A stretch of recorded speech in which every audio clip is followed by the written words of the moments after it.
Hello and welcome to my channel. Today we're going to be looking at the second race of the ZRacing League on Zwift. And this is Gentle 8. And looks like it's 14 miles. Although I think, didn't it say 16 miles? Maybe it's because it includes the... I'm not really sure. I think it was 16 miles. But as you can see, the majority is relatively flat. And then there is a pretty big climb. And it's a pretty long one too. So it's about... I know we're doing 4 and usually 6 to 7% incline, and then after that it's relatively flat. So the expectation for the race for me is obviously here's going to be relatively calm in the group, and then of course this big climb is going to be a big opportunity for people breaking away. And groups to be separated, and then after that there is a long way, so there's a chance for groups to come back together and maybe try to chase the people who are ahead. Although at least in these difficulties, I think that the people are ahead, the people who are really good at climbing are going to get so far ahead that it's going to be almost impossible to catch up. But this is 16 miles. It says 14, but I'm pretty sure it says 16 in Zwift. I could be wrong. So we'll see what happens. Let's take a look.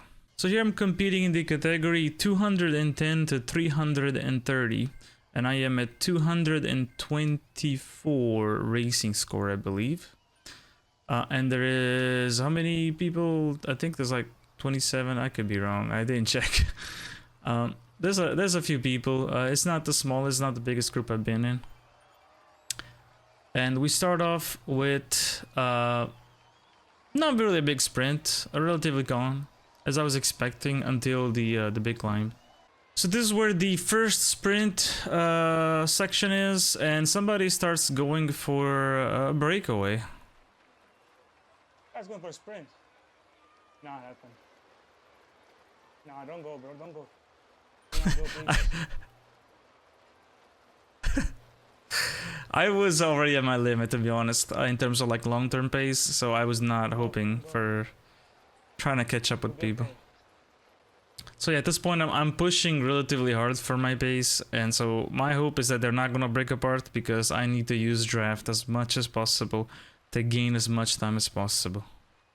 So any type of breakaway, any type of the group falling apart is a big disadvantage for me, because I am pretty sure I'm not at the pace of most of the people in this category. So as expected, the group stays relatively together, except that one guy that's ahead, and he's just going without even hesitation, just going. But this is where the climb starts, and it's a pretty long climb. It's not the steepest, but it's just a long effort.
So by the time I arrive at this last section here of the climb, I'm gonna go for 1 or 2 more little sprints.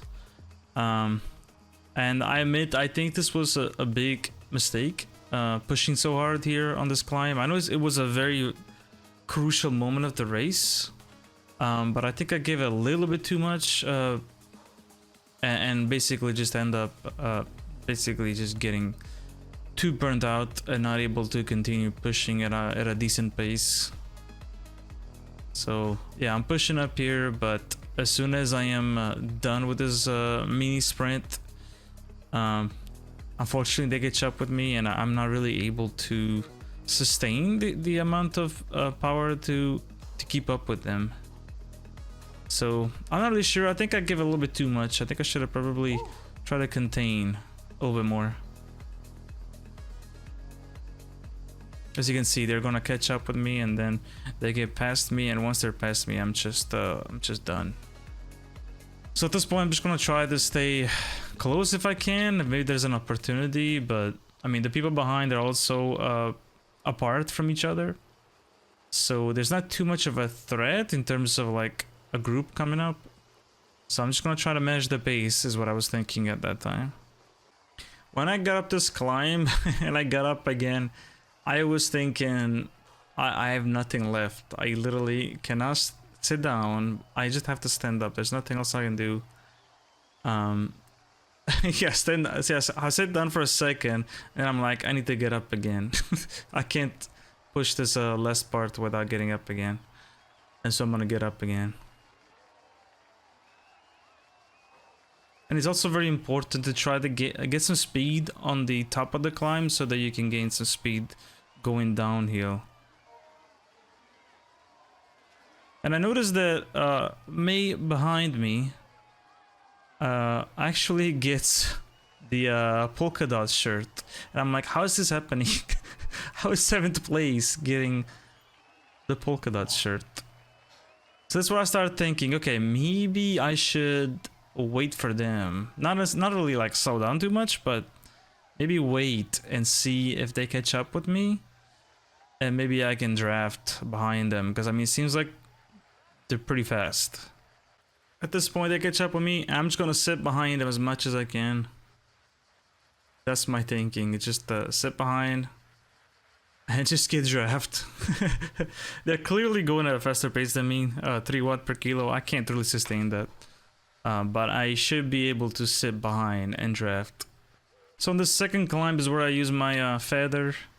I am very careful on the climbs, because obviously I already noticed that this person in front is very good at climbs, and my thinking is this is where they're gonna break away. These type of little climbs, they're just gonna go and get too far, and so my thinking is I need to add additional power on those climbs just to stay in the draft. And this is where we catch up with the Seltzer that was ahead of us.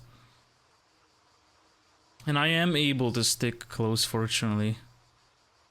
But I see, yes, I absolutely had to add so much power just to stick close.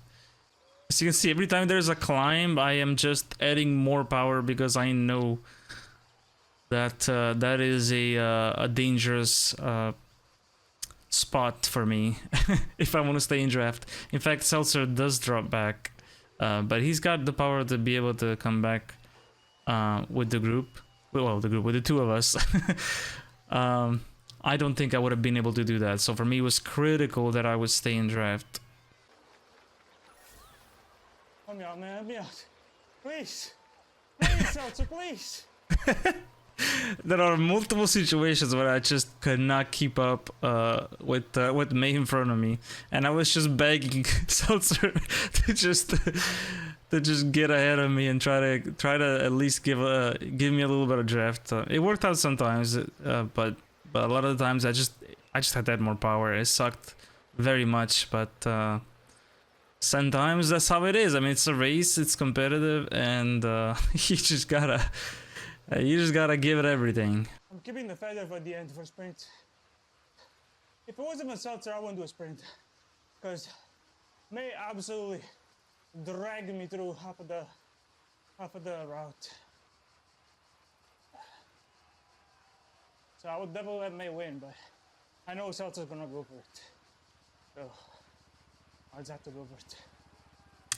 And that was my strategy. So for me, May absolutely just dragged me half of the race, but I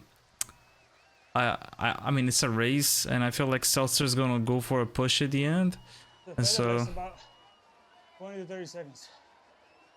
So I'm just gonna go for it. I'm just gonna push, and it is what it is. I do think May deserve to be ahead, but yeah. This right at the end, I decided I'm gonna go for the sprint. Even though, you know, like I mentioned, may absolutely deserve to be ahead, but I have worries about Seltzer. So I'm just gonna go for it and just see how it works out.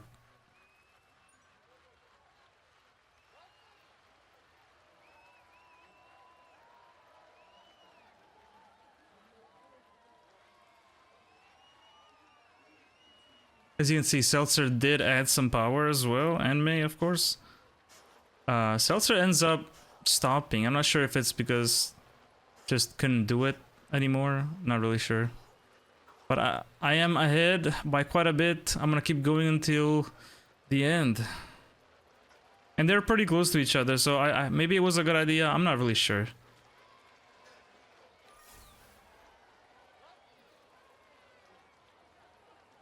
I'm sorry, mate.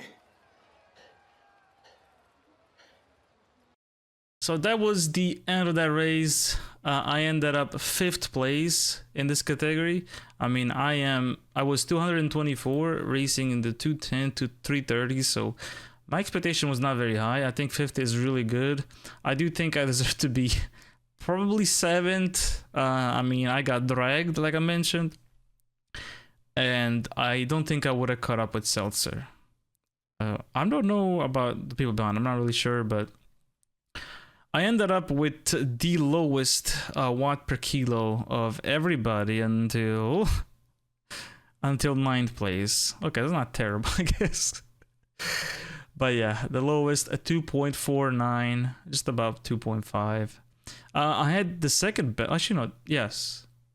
No, third best sprint, which is nice. Not the best sprint I've had, but it was not terrible.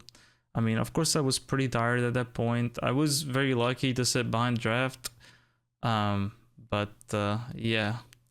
Fortunately, I had the opportunity to tell May that she deserved to be 5th placed. And me probably behind. But obviously, you know, there's that concern that was Seltzer, who did go for a sprint. I don't know if he just ran out of juice or what exactly, but he was not very far behind. So it is what it is. I think I got a bit lucky that I was able to draft and just save up a little bit of energy to push at the end. I am a little bit better in general at sprinting. Not very good with the sustained efforts. I am trying to improve that by doing a lot of zone 2 and things like that. But it takes time, and it's not something that you can just gain quickly. And so, yeah, I'm working towards it. But yeah, I went from 224 to 230. So this is what I don't really understand. There was 27 people, 3 of them quit. But out of 27, I placed 5th place, and I only gained 6 racing score. I don't really understand how the racing score works. I don't know if it's a matter of like my power over time, perhaps. I had the impression that it was based on positioning, like and the result positioning, but I'm not really sure. But 6 is not very much, so we'll see. I mean, as always, I'm just gonna keep going. This is probably gonna be the same category I'm gonna compete next week. I think it's a good category for me. It's not easy, absolutely not. But it's not too difficult. I think in terms of like pace, I would have probably been around 8th or 9th or maybe 7th at most. I just got lucky that I was able to draft for a bit and save enough energy to go for a final sprint. But yeah, that's it. Let me know what you think. Hope you enjoyed the video, and I will see you in the next one.